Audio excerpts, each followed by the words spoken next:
Bismillahirrahmanirrahim. Assalamualaikum warahmatullahi wabarakatuh.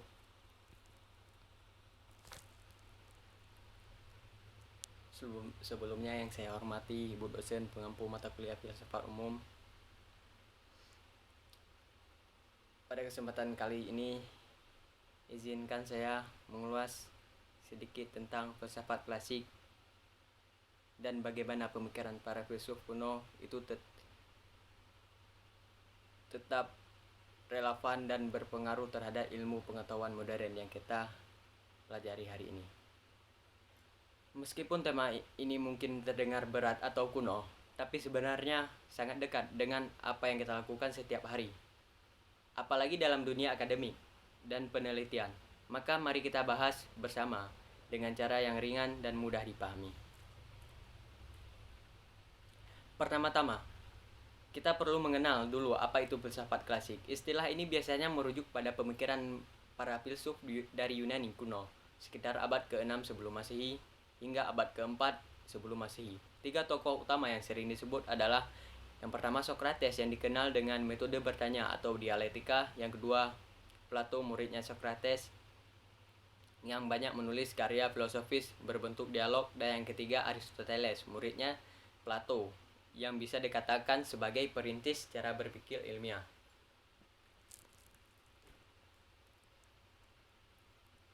Filsafat klasik ini membahas pertanyaan-pertanyaan mendasar seperti apa itu kebenaran, bagaimana kita bisa tahu sesuatu itu benar, apa hakikat keadilan, keindahan, dan hidup yang baik, dan yang terpenting bagi kita, bagaimana manusia bisa mendapatkan pengetahuan. Para filsuf ini tidak hanya berandai-andai, tapi mereka menyusun metode berpikir yang logis dan sistematis. Bahkan dikatakan mereka lah yang meletakkan fondasi berpikir ilmiah yang menjadi dasar bagi ilmu pengetahuan modern. Mari kita mulai dari Socrates. Tokoh ini paling awal di antara ketiganya. Ia hidup di Athena pada abad ke-5 sebelum Masehi. Salah satu warisannya yang paling dikenal adalah metode dialektika, atau sekarang disebut sebagai Socratic Method. Metode ini sangat sederhana tapi mendalam, bertanya untuk menemukan kebenaran. Socrates percaya bahwa kebenaran itu tidak bisa hanya diberikan atau diajarkan begitu saja, tapi harus ditemukan melalui proses dialog, yakni bertanya, merenung, mengkritis jawaban kita sendiri.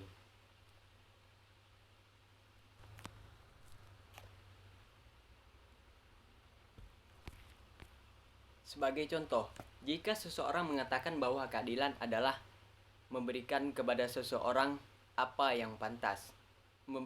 Jika seorang mengatakan bahwa keadilan adalah memberikan kepada seseorang apa yang pantas, Socrates tidak akan menggali lebih dalam. Socrates akan menggali lebih dalam. Lalu apa yang dimaksud dengan pantas? Apakah adil itu sama bagi semua orang? Nah, dalam dunia ilmu pengetahuan modern, proses ini sangat mirip dengan apa yang dilakukan saat menyusun hipotesis. Seperti bertanya, kita uji, lalu kita evaluasi kembali. Jadi, meskipun Socrates tidak melakukan eksperimen laboratorium, cara berpikirnya sangat ilmiah. Setelah Socrates munculnya muridnya yang terkenal yaitu Plato. Salah satu ide paling terkenal dan paling penting dari Plato adalah tentang dunia ide.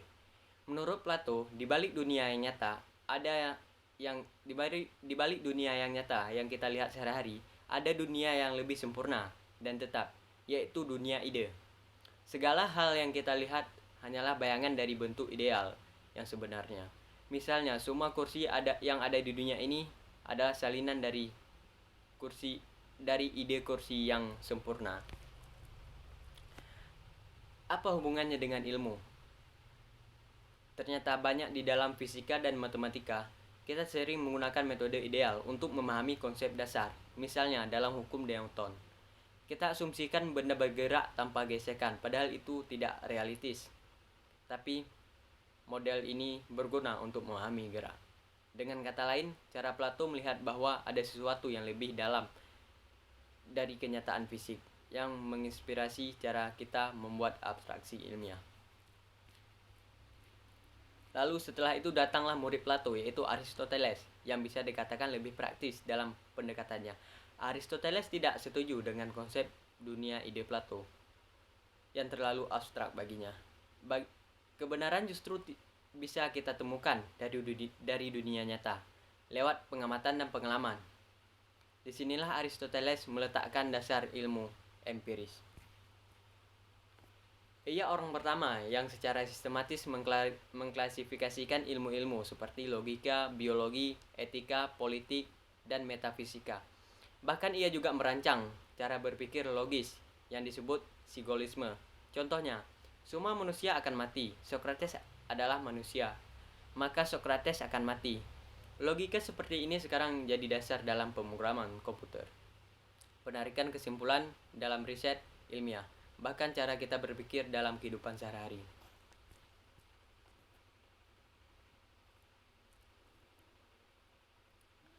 Lalu, apa relevansinya filsafat klasik bagi dunia ilmiah saat ini? Ternyata sangat besar. Ada beberapa hal utama, yaitu yang pertama, dasar metodologi ilmiah. Cara kita membangun pengetahuan bertanya, membuat hipotesis, menguji lalu menarik kesimpulan, semua itu sudah diletakkan sejak era Socrates hingga Aristoteles. Mereka menanamkan pola pikir rasional dan sistematis yang menjadi ciri khas sains. Dan yang kedua, etika dan tanggung jawab ilmuwan. Aristoteles berbicara banyak tentang etika dan kebijakan dalam riset modern. Kita juga menghadapi dilema etis dari eksperimen medis sampai teknologi AI. Disinilah filsafat mengingatkan bahwa ilmu tidak boleh dilepas dari nilai. Dan yang ketiga adalah pemikiran kritis. Di zaman disinformasi dan hoax, filsafat klasik mengajarkan pentingnya skeptisisme sehat dan berpikir kritis, menelusuri alasan, membedakan asumsi, dan tidak menerima informasi begitu saja. Dan yang keempat adalah interdisipliner. Pada filsuf klasik tidak membatasi pada satu bidang. Mereka menyatukan logika, etika, politik, dan alam.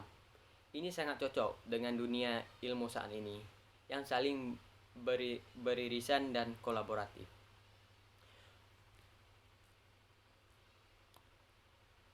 Filsafat klasik bukanlah warisan Yunani semata, tapi telah melewati berbagai peradaban. Setelah masa Plato, Aristoteles, karya mereka diterjemahkan dan dikembangkan oleh para filsuf Muslim seperti Al-Farabi, Ibnu Sina, dan Ibnu Rashid, yang menambahkan perspektif etika, teologis, dan sains dalam kerangka Islam. Pemikiran itu kemudian masuk ke Eropa dan menjadi fondasi skolastik.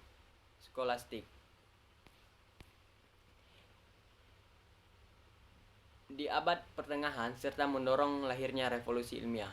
Di sana berkembanglah ilmu modern. Bahkan hari ini, filsafat klasik membantu kita menjawab tantangan kontemporer seperti kecerdasan buatan dan kesadaran,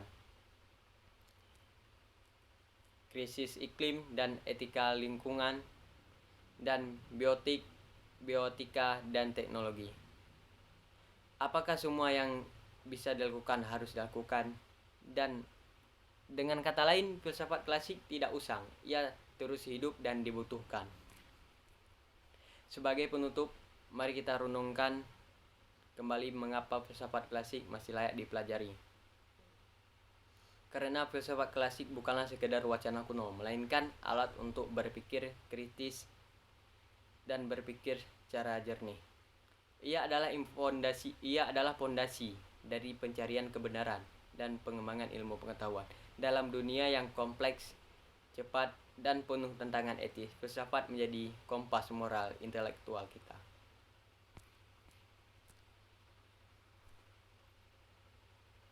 Kita mungkin bukan mahasiswa filsafat, tapi cara berpikir filosofis tetap dibutuhkan dalam riset, dalam diskusi ilmiah, bahkan dalam kehidupan sehari. Seperti yang dikatakan Aristoteles, semua manusia secara alami ingin tahu, dan dari rasa ingin tahu, itulah ilmu pengetahuan lahir. Baik, hanya sekian pemaparan saya mengenai filsafat klasik, relevansinya terhadap ilmu pengetahuan. Semoga apa yang saya sampaikan dapat menjadi bahan refleksi dan memperluas cara pandang kita terhadap ilmu. Bahkan bahwa ilmu bukan sekedar akumulasi data, tetapi hasil dari perjalanan pemikiran yang panjang dan mendalam.